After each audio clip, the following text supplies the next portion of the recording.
मुझसे जुबान लड़ाती है? मेरी पत्नी होकर मुझसे? भगवान के लिए बस करो, खाना जो तुम कहोगे मैं करूंगी। अब आई ना रास्ते पर।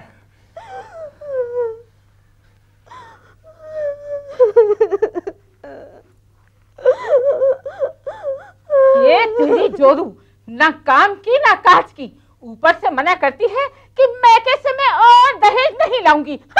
क्या फिर लड़की? उस कमबख्त ने फिर लड़की को जन्म दिया। ये दृश्य किसी फिल्म या नाटक के लगते हैं, दिलो दिमाग को झंझोड़ देते हैं ऐसे दृश्य। लेकिन अफसोस की बात यह है कि हमारे समाज में ऐसी घटनाओं की कोई कमी नहीं है। ऐसे मंजर आए दिन हमें देखने को मिलते हैं, या कम से कम सुनने में आती हैं इस तरह की वहशियाना बातें। आज जब हम 21वीं सदी में कदम रख चुके हैं, तो क्या औरतों की यही पहचान रह गई है? आखिर हमारी सोच कब बदलेगी? लेकिन औरतों की सिर्फ यही पहचान हो, ये पूरी तरह सच नहीं है। उनकी एक और पहचान तेजी से बन रही है।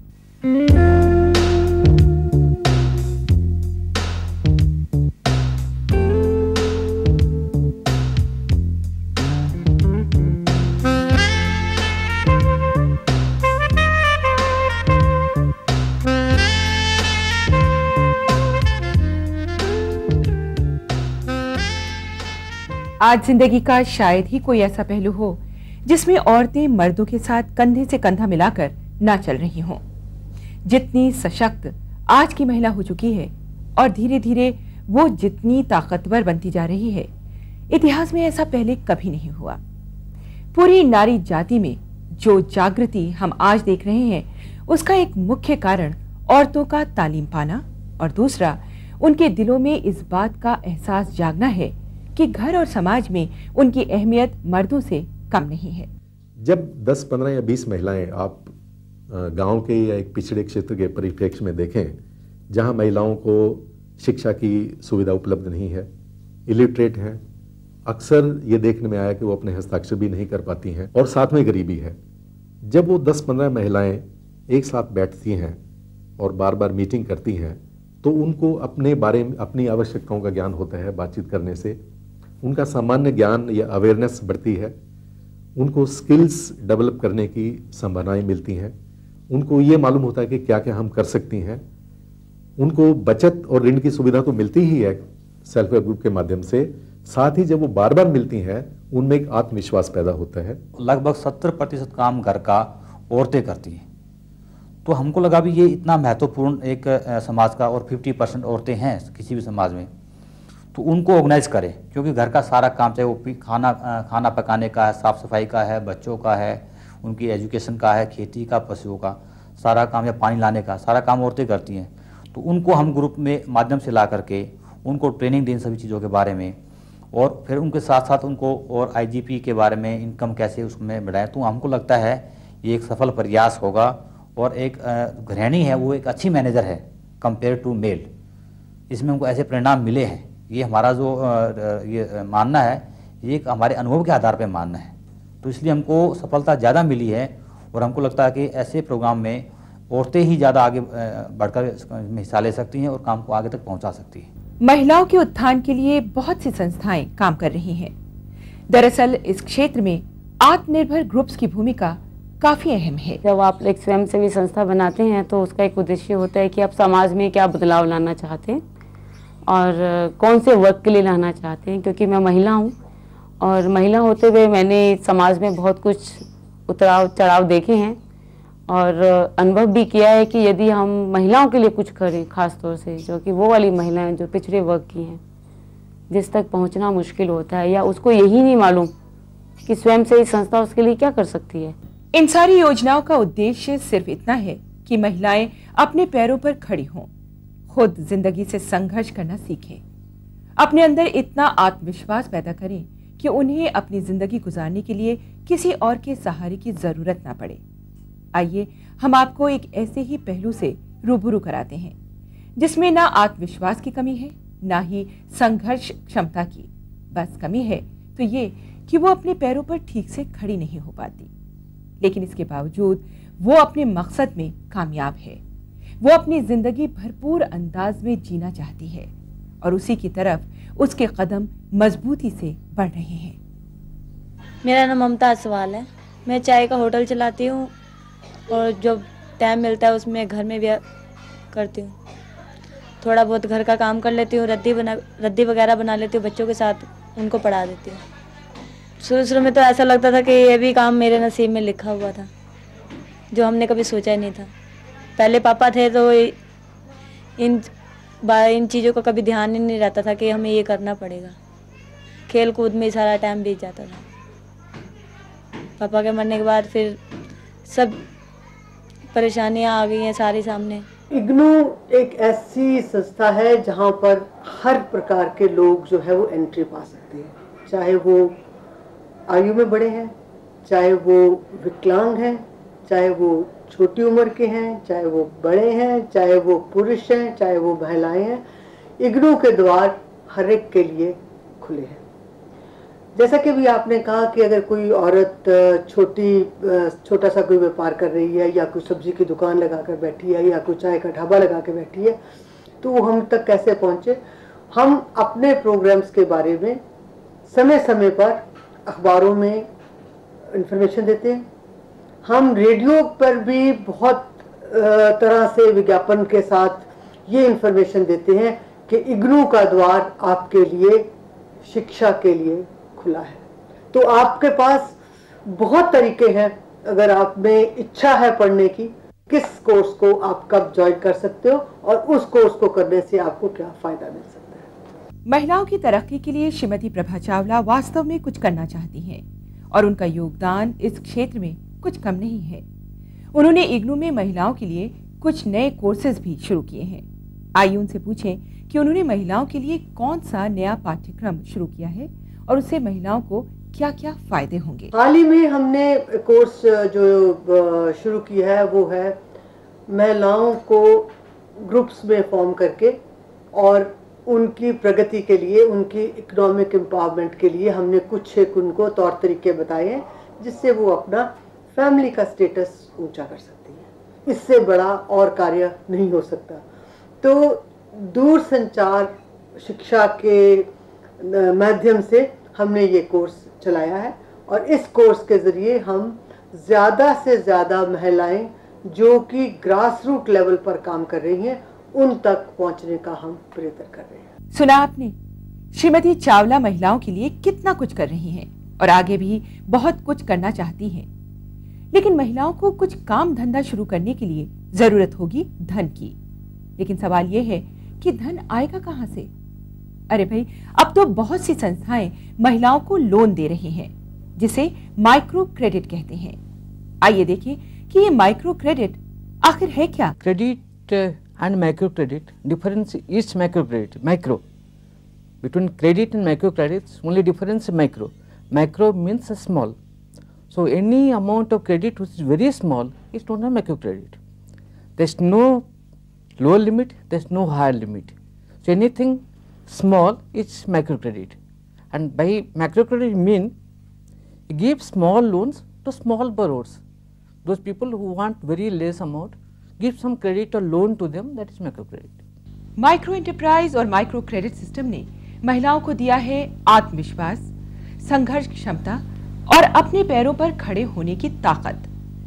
चाहे ये काम छोटा करती हो, लेकिन इसके माथे पर परेशानी की कोई लकीर नहीं है।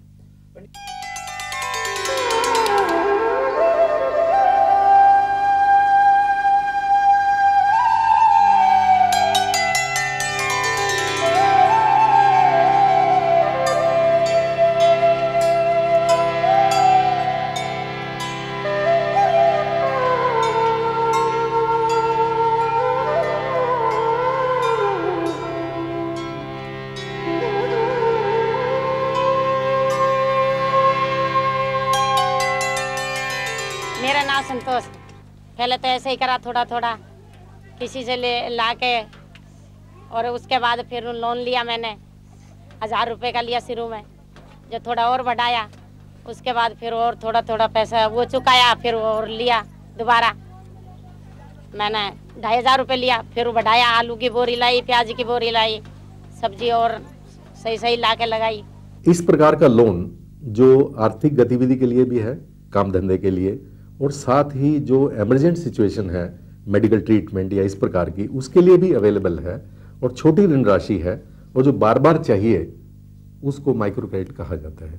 सामान्य शब्दों में कहा जाए तो गरीब लोगों की जो ऋण की आवश्यकता है उसको माइक्रो क्रेडिट कहा जा सकता है। जिम्मेदारी उठाने की कोई उम्र नहीं होती, लेकिन जब आप बचपन से ही किसी स्वयं सेवी संस्था से जुड़े हों और आपके नन्हे नन्हे कंधों पर परिवार का बोझ हो तो बात ही अलग होती है। ये मेहनतकश हाथ अपने सिले हुए कपड़ों से उस समाज का तन ढांपते हैं जो महिलाओं का शोषण करता है।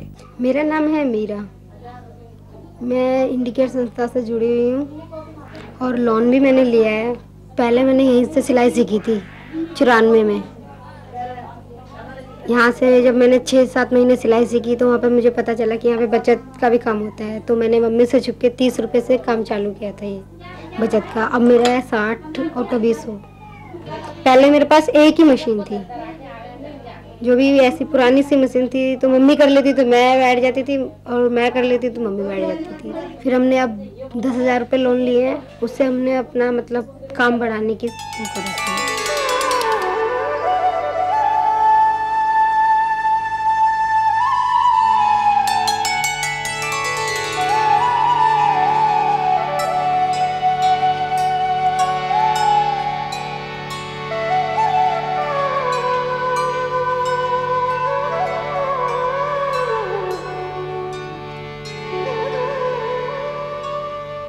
माइक्रो क्रेडिट तो समझ ही गए होंगे आप, यानी छोटे पैमाने पर उद्यम व कारोबार, और इसके लिए थोड़ी बहुत पूंजी चाहिए होती है। कर्ज लेने की व्यवस्था के बारे में जरूरी और अहम जानकारियां देना इस योजना के खास पहलू हैं। इससे पहले कि इन योजनाओं के बारे में विस्तार पूर्वक बताया जाए, आइए देखें कि इन सबकी जरूरत आखिर क्या है और क्यों है। हाँ तो लक्ष्मी, तुम ये बताओ कि अचार बनाकर इतनी कमाई तुम कैसे कर पाओगी जितना कि तुम कमाना चाहती हो? हमीदा बहन, सच पूछो तो बात सीधी सी है। मेरे पति का खेत चाहे बहुत छोटा सा है, पर किसी की सलाह मानकर उन्होंने 3-4 नींबू के पेड़ उगा रखे हैं, और इतने नींबू तो मिल ही जाते हैं कि पड़ोसियों को बांटने के बाद भी घर पर ढेरों पड़े रहते हैं। अब यही देखो। अच्छा, तो इसलिए हमें नींबू पानी पिलाया जा रहा है। अरे वाह, शिकंजी तो तुमने एकदम बढ़िया बनाई है। क्यों शर्मिंदा करती है बहन जी? नहीं सच, बहुत ही ठंडक पड़ गई ऐसे पीकर। चलो ये तो तुमने अच्छा सोचा कि अचार बनाने के लिए जिस चीज की सबसे ज्यादा जरूरत होगी वो तो तुम्हें मुफ्त में ही उपलब्ध हो जाएगी। अब तुम इसे कैसे बनाओगी, कैसे बेचोगी, इसके बारे में भी तो सोचना होगा। हमीदा बहन जी, आप ही बताइए क्या कुछ करूं मैं इसके लिए? देखो, अचार बनाने की विधि तो मैं ले आई हूँ, वो तो मैं तुम्हें समझा दूंगी। अब इसके अलावा तुम सोचकर बताओ तुम्हें और किस चीज की जरूरत पड़ेगी? मसालों और तेल की तो जरूरत पड़ेगी बहन जी। और बहन जी, आखिरकार अचार तो बोतलों में ही भरकर बेचना होगा, तो बोतलों की तो जरूरत पड़ेगी ही ना। बस आप भी तो बताओ ना। भाई, कुछ बर्तनों की भी तो जरूरत पड़ेगी, खास तौर से चीनी और शीशी के बर्तन, जिसमें नींबू का रस सुरक्षित रह सके। ठीक कहती हो, एल्यूमिनियम के बर्तनों में तो ठीक से रस रह ही नहीं पाता। और हाँ, नींबू का रस निचोड़ने के लिए कोई मशीन भी तो चाहिए होगी ना? मशीन? रस निकालने के लिए? अरे पगली, कोई बहुत बड़ी मशीन थोड़ी ही चाहिए। बाजार में 5-7 रुपए का नींबू निचोड़ मिल जाता है, वो ही काफी है। बनाने की विधि तो आपने इसमें लिखी दी है और आप समझा भी मुझे देंगी। अब तो बस बाजार से कुछ बर्तन, तेल और मसाले लाने हैं, फिर समझो अपना धंधा शुरू। लक्ष्मी का काम धंधा तो शुरू हो गया और उसके लिए हमीदा ने अचार बनाने की विधि सिखाने के अलावा दूसरे तरीकों से भी उसकी मदद की। बर्तन, बोतलें और दूसरा सामान खरीदने के लिए जो पूंजी लक्ष्मी को चाहिए थी, उसके बारे में हमीदा ने उसे जानकारी भी दी और मदद भी की। फिर अचार को कहाँ और कैसे बेचा जाए, इस बारे में भी हमीदा ने लक्ष्मी को बताया। कुछ ही दिनों में वो अच्छा खासा कमाने लगी और अचार के साथ साथ उसने दूसरी चीजें भी बनाकर बाजार में बेचनी शुरू कर दी। ये लो लाला जी, ये रही आपकी अचार की बोतलें, ये लेमन स्क्वैश की, और ये रहे नींबू का रस। नींबू का रस? हाँ हाँ, इनमें दवाई डाल दी गई है जिससे 3 महीनों तक ये खराब नहीं होगी। और देखिए, ये भी धड़ाधड़ आपकी दुकान पर बिकेंगी। देखा आपने, एक मेहनतकश, होशियार और समझदार औरत को थोड़ी सी मदद और थोड़ा सा प्रोत्साहन मिला नहीं कि वो देखते ही देखते एक अच्छी खासी उद्यमी बन गई। इसमें जरा भी हैरानी ना होगी कि आज लक्ष्मी ने जो छोटा मोटा कारोबार शुरू किया है, कल वो बहुत बड़ी ना सही, छोटी मोटी उद्योगपति तो बन ही सकती है। माइक्रो एंटरप्राइज और माइक्रो क्रेडिट सिस्टम के द्वारा लक्ष्मी को हर कदम पर किस किस किस्म की मदद दी गई और कहां-कहां उसने अपनी सूझबूझ से अपने काम को तेजी से आगे बढ़ाया, उसकी तफसील की फिलहाल जरूरत नहीं है। लेकिन जरूरत है ये देखने की कि हमारे प्रशिक्षक बहनों को किस किस्म की ट्रेनिंग देते हैं और कहां-कहां मददगार साबित होते हैं।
हमने ये विचार किया भाई आपने उनको ऊपर उठाना है, तो एकमात्र जो जरिया है वो ट्रेनिंग है। ट्रेनिंग एक ऐसी चीज़ है जो कि एक इंसान में फ़र्क करती है। एक अनपढ़ आदमी अनपढ़ रह जाता है ट्रेनिंग न मिलने की वजह से, और जिसको ट्रेनिंग मिलती है, एक स्कूल क्या है, वो भी एक ट्रेनिंग ही है, स्कूल, कॉलेज, यूनिवर्सिटीज़ और अच्छी नौकरी का मिलना, तो वो एक ट्रेनिंग, मैं इसको ट्रेनिंग ही मानता हूँ। तो इसलिए हम सोचा कि इनको ट्रेनिंग, और वो ट्रेनिंग लगातार उनके हर एक साल हम अलग लेवल की ट्रेनिंग देते रहें। पहले हमने शुरुआत करते हैं EDP ट्रेनिंग से, जिसमें हम बिजनेस मैन लाइक क्वालिटीज़ की ट्रेनिंग देते हैं, और फिर हम उसको स्किल ट्रेनिंग देते हैं, फिर कैपेसिटी बिल्डिंग की ट्रेनिंग देते हैं। तो ट्रेनिंग एक किस्म से हमारा एक रेगुलर प्रोग्राम है। आइए प्रभा चावला जी की राय इस बारे में क्या है, उन्हीं से सुने।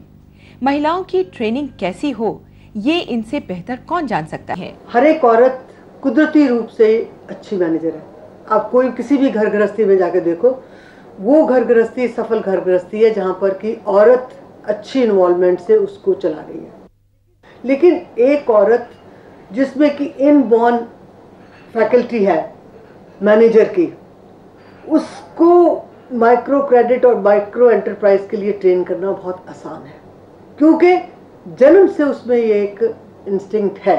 केवल हमने उस इंस्टिंक्ट को उभारना है, उस इंस्टिंक्ट को तराशना है। जैसे हीरा है वो है, लेकिन उसको जरा थोड़ा सा तराश के हमने उसको प्रॉपरली उसको शेप में लेके आना है। महिलाएं मेहनती तो होती हैं, लेकिन संस्थाओं या बैंकों से छोटे मोटे कर्ज लेकर अपना काम करने वाली इन महिलाओं में एक ऐसा आत्मविश्वास आ जाता है कि ना उन्हें दुकानदारी करने में कोई झिझक महसूस होती है और ना ही जिंदगी की तपिश का एहसास होता है।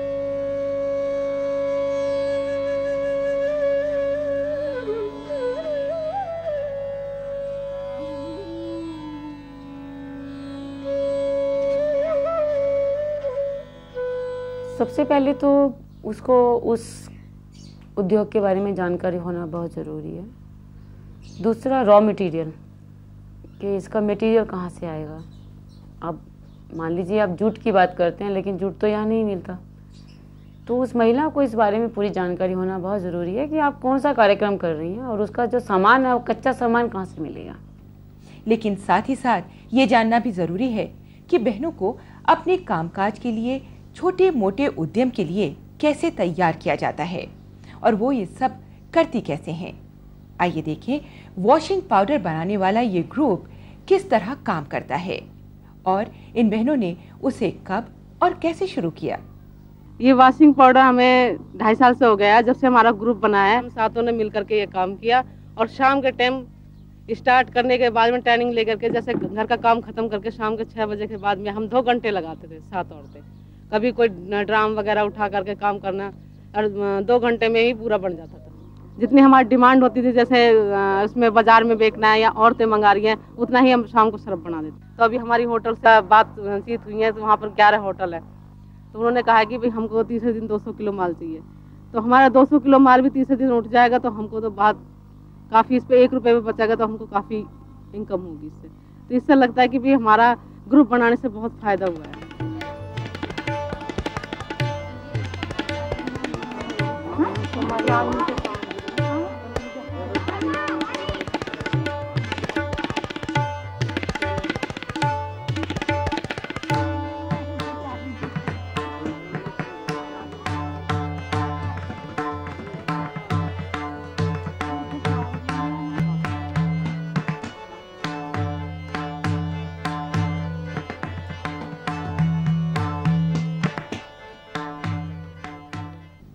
लेकिन काम धंधे को चलाना, उससे अच्छी कमाई करना और ये देखना कि जो कारोबार शुरू किया है वो मुस्तकिल तौर पर चलता रहे, बल्कि उसमें तरक्की भी हो, यही तो मकसद होता है हर कारोबार का। फिलहाल आइए देखें कि उद्यम का जो सबसे बड़ा साधन है यानी नकद नारायण, उसकी व्यवस्था कैसे होती है।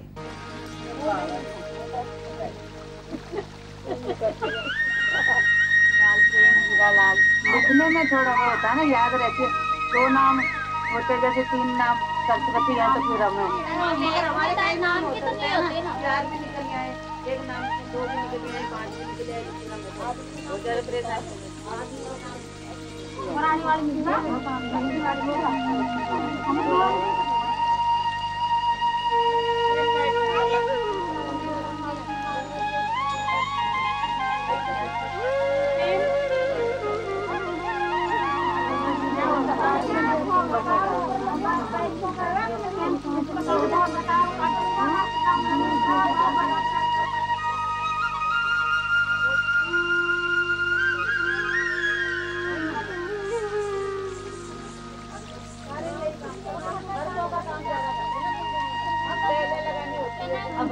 कितनी ईमानदारी से चल रहा है झुग्गी झोपड़ी में रहने वाली इन महिलाओं का कर्ज का लेन देन। अपने ही पैसों को एक जगह जमा करके ये महिलाएं उसी में से लोन लेती हैं और ख़ास बात यह है कि समय पर ही किस्तों में उसे लौटा देती हैं। ना कोई बेईमानी, ना कोई हेरफेर। अब पता चला ना आपको कि महिलाएं भी किसी से पीछे नहीं हैं, वो भी एक सफल गृहिणी के साथ साथ एक सफल उद्यमी बन सकती हैं। बस ज़रूरत है तो थोड़ी सी हिम्मत, मेहनत और आत्मविश्वास की। हमें आशा है कि इन सब जानकारियों से हमारी बहुत सी बहनें प्रेरित होंगी और बिना झिझक हिम्मत से आगे बढ़ेंगी। नमस्कार।